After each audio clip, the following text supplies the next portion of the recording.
हाँ जी मेरे दोस्तों, अस्सलाम वालेकुम पहले तो। और मैं ভালো নেই পাকিস্তান, ভালো নেই পাকিস্তানের ছাত্রছাত্রীরা।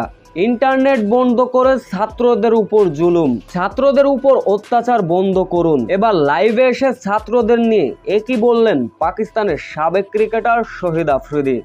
এজন্য বাংলাদেশের পুনরাবৃত্তি ঘটছে পাকিস্তানে।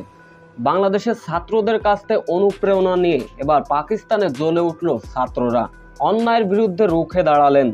পাকিস্তানে আগেই ছাত্র আন্দোলনের ডাক দিয়েছিলেন সে দেশের শিক্ষার্থীরা, এবার ভয়াবহতায় তার রূপ নিচ্ছে। দেশের সংবিধান পুনরুদ্ধার এবং ছাত্র সংঘগুলোকে জীবিত করার লক্ষ্যই তাদের। বিরোধী দল পাকিস্তান তেহরি ইনসাফের পিটিআই ছাত্র শাখার এই আন্দোলনের ডাক দিয়েছে তারা।